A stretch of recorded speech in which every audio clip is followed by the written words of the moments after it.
Assalamualaikum warahmatullahi wabarakatuh. Saya Amalina Rahimi Prasetyo NIM 17660033. Di sini saya akan menjelaskan tentang seminar hasil saya, yaitu perancangan eduwisata bahari dengan pendekatan ekologi arsitektur di Pantai Watu Ulo, Jember. Untuk pertama-tama saya akan menjelaskan sedikit dari studi awal saya mengenai isu, yakni merupakan pantai selatan sehingga berbahaya, merupakan daerah rawan bencana, dan keterbatasan fasilitas penunjang pengunjung, dan juga merupakan daerah yang perlu dijaga kelestariannya. Masuk ke data tapak, site berada di lokasi Pantai Watu Ulo, Sumberrejo, Ambulu, Kabupaten Jember, Provinsi Jawa Timur. Di sini pada tapak daerah di mana di sekitar tapak merupakan daerah utara merupakan pemukiman penduduk, selatan hamparan laut Pantai Watu Ulo, timur hamparan lahan kosong, kemudian barat pegunungan bukit menuju Pantai Papuma. Dan adapun vegetasi yang terdapat pada tapak yakni tanaman waru. Di sini juga ada tingkat kebisingan yang tertinggi merupakan berasal dari selatan, yakni dari angin yang dari arah laut. Kemudian masuk ke analisis kawasan, dimulai dari urban fabric yang ada di sekitar kawasan. Terdapat masjid, kemudian daerah rumah penduduk, homestay, rumah makan, dan kemudian dekat dengan situs ikonik Watu Ulo.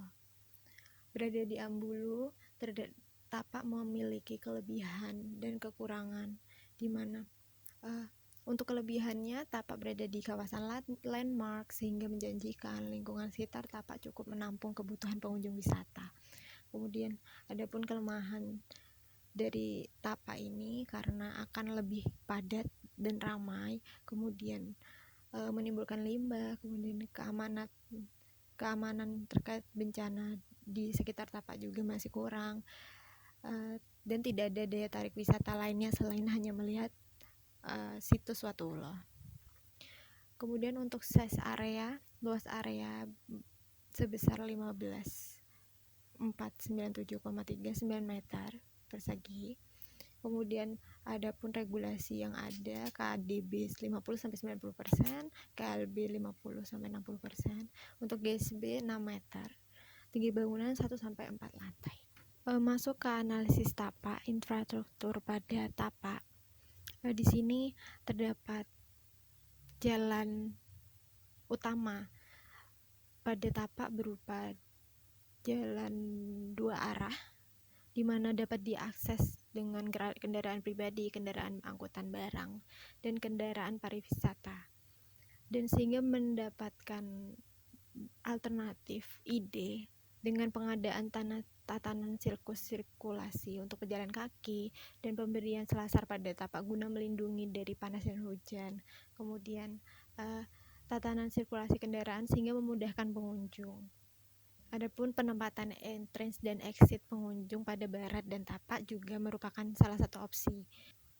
Beralih ke analisis tapak sensori, di sini untuk kebisingan tertinggi pada berasal dari suara air laut dan angin, sehingga adapun alternatif kebisingan pada area ini dapat dimanfaatkan sebagai ruang terbuka atau dapat ditempatkan vegetasi untuk mengurangi kebisingan dan ditempatkan sebagai ruang private atau ruang area parkir dan servis. Pada analisis tapak view, pada barat tapak merupakan situs Batu Ular atau Watu Ulo, kemudian bukit dan usaha rumah makan milik masyarakat. Pada utara tapak merupakan gapura pintu masuk kepada area pantai dan rumah pemukiman masyarakat. Untuk timur tapak merupakan tanaman waru, dan pada selatan tapak merupakan pemandangan laut Pantai Watu Ulo. Dan untuk alternatif tersebut, untuk view masuk, untuk view dalam tapak bisa dengan pengadaan penataan lanskap yang baik, dan untuk view keluar bisa memberikan view ke arah bukit sehingga untuk bangunan-bangunan 2 lantai, dan selatan tapak untuk hamparan laut bisa dialternatifkan sebagai ruang terbuka. Dan untuk analisis tapak iklim di sini, adapun untuk kecepatan angin sebesar 4 sampai 16 mph, dan untuk menghadapi angin ini terdapat alternatif, yakni bentukan bangunan melengkung atau menyiku, pengadaan bukaan yang memberikan sirkulasi yang baik pada bangunan, masa bangunan yang terpisah, memberikan jalan untuk sirkulasi angin, sehingga mengurangi tekanan pada bangunan. Untuk matahari, suhu tertinggi sebesar 29 dan terendah sebesar 26 derajat. Di sini untuk alternatif analisis matahari menggunakan double fasad pada bagian-bagian yang matahari tinggi, yakni timur dan barat, dan pengadaan bukaan pada utara dan selatan bangunan sebagai pemanfaatan cahaya alami menggunakan roster pada bangunan. Untuk analisis tapak vegetasi, kawasan tapak merupakan rawan bencana sehingga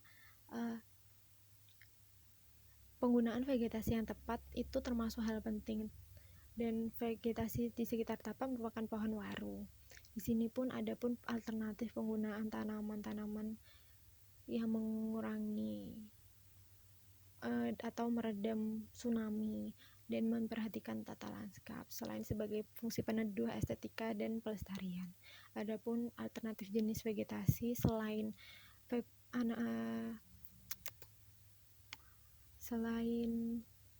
vegetasi asli, yakni pohon waru, di sini kita bisa menggunakan pandan laut, cemara laut, kelapa atau lavender laut. Ini untuk analisis fungsi, ada primer, sekunder, dan servis. Untuk fungsi primer merupakan fungsi bahari, rekreasi, edukasi. Kemudian sekunder memiliki fungsi perlindungan bencana, berbelanja, makan, istirahat dan beribadah. Untuk servis, parkir, keamanan, dan toilet. Untuk analisis pengguna dan aktivitas seperti yang terlihat dibagi menjadi akuarium, galeri bahari, disaster hall, camping ground, dan food court. Untuk analisis pengguna seperti berikut. Ini analisis ruang kuantitatif.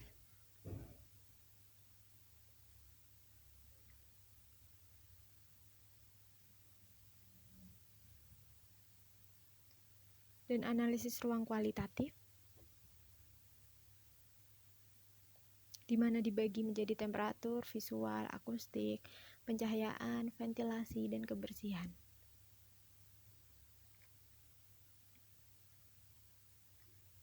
Ini hubungan antar ruang dari akuarium, galeri bahari,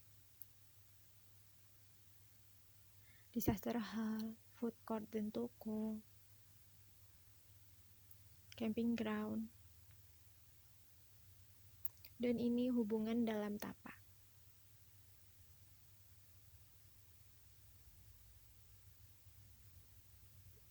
Ini bubble diagram makro, mikro, dan block plan makro.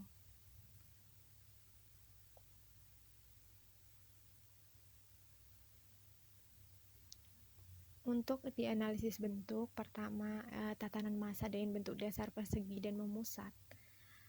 Kemudian tatanan massa bangunan diberi jarak dan penghubung berupa ruang terbuka sehingga mengurangi tekanan udara lebih pada bangunan. Kemudian mengalami pengurangan dan penambahan menyiku pada bangunan untuk membelokkan angin, dan ini berdasarkan konsep baureksa keamanan, dan selanjutnya mengalami perubahan yang disesuaikan dengan bentukan tapak. Kemudian memberikan bukaan pada bangunan sehingga sirkulasi udara baik, dan bukaan pada dalam bentuk roster atau double fasad untuk mengurangi intensitas matahari yang masuk pada bangunan, dan pemberian atap miring untuk menanggapi hujan, dan pemanfaatan atap sebagai panel surya dan green roof. Untuk analisis utilitas, di sini ada utilitas air bersih dan air kotor, dan utilitas elektrikal, di mana air bersih bersumber dari PDAM dan elektrikal bersumber dari PLN, dan menggunakan tenaga surya sebagai sumber listrik cadangan. Dan untuk analisis struktur menggunakan penutup atap green roof, struktur tengah menggunakan kolom beton bertulang, struktur bawah tiang panjang, dan struktur atas rangka atap baja ringan. Masuk ke konsep. di sini menggunakan konsep Abhirama Aguna Baureksa, di mana mengambil aspek-aspek pendekatan ekologi arsitektur, yakni stratification, fluctuation, dan interdependence, dan juga nilai-nilai Islam, di mana Abhirama ini mewakilkan bangunan dengan lingkungannya, memperhatikan lingkungan dan iklim sekitarnya. Kemudian Aguna mewakili fungsional, di mana fungsi utama bangunan, iklim pada tapak, dan juga respon terhadap bencana. Kemudian untuk Baureksa di sini mewakilkan konsep bangunan yang aman sesuai dengan keadaan sekitarnya, seperti dari segi keamanan ketika terjadi bencana. So, konsep tapak, yakni aksesibilitas dan sirkulasi. Konsep Abhirama di sini diwujudkan dengan penggunaan selasar, shelter dua arah, dan pemisahan entrance dan exit service dengan pengunjung, sehingga tujuan memberikan kenyamanan pada pengguna, dan penggunaan emergency exit pada beberapa titik sebagai penerapan konsep Aguna dan Baureksa yang merespon keadaan tapak yang rawan bencana. Dan untuk aksesibilitas dan sirkulasi seperti berikut. Dan untuk konsep tapak ini, pemberian kursi, kolam, selasar, dan vegetasi yang tepat.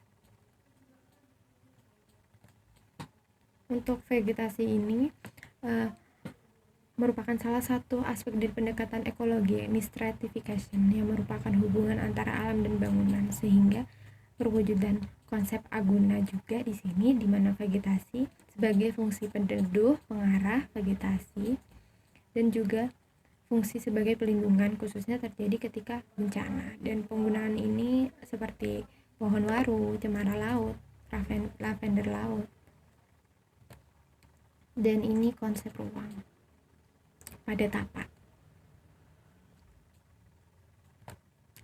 Untuk konsep ruang sendiri, ini bangunan disasterhal dari penggunaan rooster untuk mengurangi kapasitas cahaya. Kemudian adapun juga merupakan ruang terbuka dengan tujuan ketika terjadi bencana untuk mengurangi terjadi tekanan pada bangunan, khususnya pada bangunan lantai 1. Dan ini untuk konsep ruang food court. Di sini berkonsep outdoor sehingga memberikan sirkulasi udara yang baik. Dan pengguna dapat menikmati view ke laut dengan mudah. Dan ini juga merupakan ruang terbuka dengan tujuan ketika terjadi bencana juga mengurangi terjadi tekanan dan kerusakan parah pada bangunan. Dan untuk akuarium, menggunakan elemen material kayu, menggunakan tumbuhan hidup dan sintetis pada ruang, dan sehingga menciptakan kesan alam pada ruang. Penggunaan jendela sebagai pencahayaan alami ketika di siang hari. Dan untuk kapasitas cahaya yang masuk pada ruang dikurangi dengan double fasad, dan pengadaan tanaman pada luar bangunan. Untuk galeri bahari di sini menggunakan elemen material kayu dan menggunakan tumbuhan hidup sebagai tumbuhan sintetis pada ruang. Untuk menciptakan kesan alam juga pada ruang, menggunakan jendela bagian atas ruang sebagai pencahayaan alami. Dan untuk area camping ground di sini, di mana ada 10 area yang mendapatkan view ke laut, dan area ini berkonsep outdoor, merupakan area dengan tanaman cemara laut dan pohon waru dan tanaman yang memang sudah ada pada tapak, memberikan suasana alam dan rimbun pada area ini. Dan untuk konsep bentuk dan fasad di sini, untuk konsep Baureksa yang dimana mempertimbangkan keadaan sekitar tapak di sini, bangunan berkelok dengan tujuan dapat memecah angin dan ombak ketika terjadi bencana. Kemudian penggunaan rooftop yang difungsikan sebagai green roof dan evakuasi ketika terjadi bencana. Penggunaan double fasad dengan bahan wood plank sebagai estetika dan penggunaan dan untuk mengurangi kapasitas cahaya yang masuk pada bangunan. Dan pada lantai dasar bangunan merupakan ruang terbuka yang komunal dan juga bertujuan ketika terjadi bencana dapat mengurangi dampak kerusakan yang dialami bangunan. Dan juga penggunaan green roof dan panel surya. Konsep struktur di sini untuk bangunan 1 disaster hal penutup atap berupa green roof, penggunaan panel surya, kemudian penggunaan grid 5 meter, kolom 20 kali 20, untuk balok 41 kali 20, dan plat lantai 12 cm menggunakan fondasi tiang panjang. Kemudian untuk bangunan galeri bahari di sini penutup atap berupa green roof yang terdapat panel surya, kemudian grid 5 meter, kolom 20 kali 20, balok 41 kali 20. Untuk bangunan 2 lantai 12 cm. Untuk bangunan 2 lantai, 4 lantai 12 cm. Menggunakan fondasi tiang panjang. Untuk akuarium di sini menggunakan atap rangka baja ringan dengan penggunaan green roof juga, dan penggunaan grid 10 meter dengan ukuran kolom 41 kali 41, ukuran balok 41 kali 83. Untuk bangunan 2 lantai menggunakan plat lantai dengan ketebalan 25 cm dan penggunaan fondasi tiang panjang. Ini untuk konsep utilitasnya: air bersih, air kotor, dan elektrikal. Elektrikal di sini menggunakan panel surya sebagai sumber tenaga cadangan. Sekian dan terima kasih. Wassalamualaikum warahmatullahi wabarakatuh.